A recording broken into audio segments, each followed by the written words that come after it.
کەمتر لە 2 مانگی دیکە هەڵبژاردننی پێشوەختی پەرلەمانی عێراق بەڕێوە دەچێت.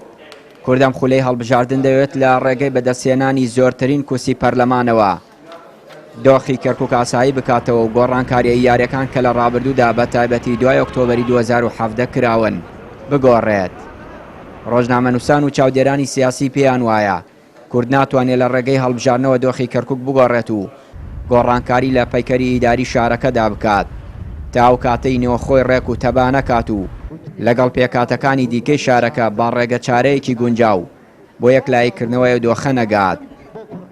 لە هەڵبژاردننی 2014 کورتوانی 8 کورسی بێنەوە لە 2018 توانی 6 کورسی بەدەست بێنێ بە ژماری کورسیەکان نەیتوانی گۆڕانکاری ئیداری ڕیشەیی بکە بەڵکو توان ناتوانانی ئیدامی سیاسی بدە بۆیە بەدەرلەوەی ئەمە بیر لە بەرزکردن ژماری کورسیەکان بکەنەوە بیر لەوە بکەینەوە گوتاری سیاسی کورد لەم شارەکە پەرتەوازەیە یانتوانین بڵێ هەر نییە ئەم گوتارە ڕێک بخرێتەوە و بکرێ بە خاڵی فشار بەسەر پارتە سیاسەکانی تری غەیرە کوردەوە بۆی کە ڕایم کێشین بە زمانی دیالۆگ بتوانین گۆڕانکاری ئیداری بکەین. کورسی پەرلەمانی هیچ کاریگەریەکی بۆ ناوخۆی کەرکووک نەبووە تا ئێستا. لە ڕووی معنەویەوە ڕەنگە لە ڕووی ئیحساییەوە ڕەنگە بڵێن فڵان نەتەوە یەکەمن بەڵام لە ڕووی ئیداریەوە بۆ کەرکووک هیچ کاریگەریەکی نەبووە تا ئێستا و لێرە بەدواشەوە نایبێت. بابەتی کەرکووک بابەتێکە لە دەرەوەی ئەوەیە.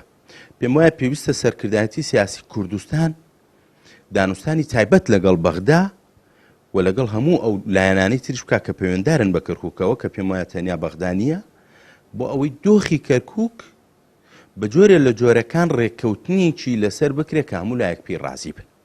بە درێژایی 15 ساڵی ڕابردوو کورد نەیتوانی لە ڕێگەی پەرلەمان و سندوقی دەنگدانەوە چارەنووسی کەرکووک و ناوچە کێشە لەسەرەکانی دیکە یەکلایی بکاتەوە. هەر بۆیە پێداچوونەوە بە پەیوەندی سیاسیەکان و بەکارهێنانی کارتی فشار بە شێوەیەکی گونجاو و بە پێویست دەزانرێت بۆ یەکلاییکردنەوەی دۆخی ئەو ناوچانە. ئەمەی ئێمە ئەگەر وەک کورد پشت بەستین بە هەڵبژاردن و دەرەنجامەکەی پێم وایە بەرەو دواوە ڕۆین بۆیە دەبێت کورد هەم پێداچوونەوە بۆ پەیوەندی و ڕێکوتنەکانی بکە هەم کارتەکانی دەستی بزانێت چۆن بەکاری ئەهێنێ و لە ئەمان کاتژە ئەوەشی کە گرنگە بۆ کوردەوەیە لە ناوخۆی خۆیە با بڵێن چاکسازی دارایی چاکزایزی با بڵێن نهێشتنی گەندەڵی و با بڵێن سازانی نیشتیمانی و ئاشتەوایی سیاسی دروستکە بۆی بتوانێت لە لێرەوە هەنگاو بنابەوەی کە ڕێککەوتن و پەیوەندیەکانی لەگەڵ لایەنەکانی ترا پێداچوونەوەی بکرێت بە ئامانجیەوەی شتێکی بەدەستکەوێت.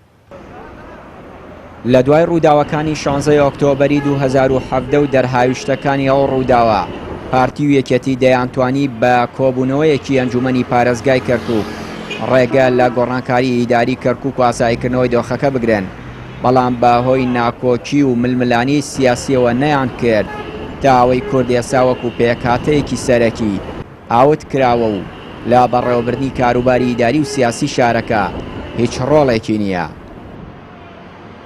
چیانووری کەناڵی پەیام کەرکووک.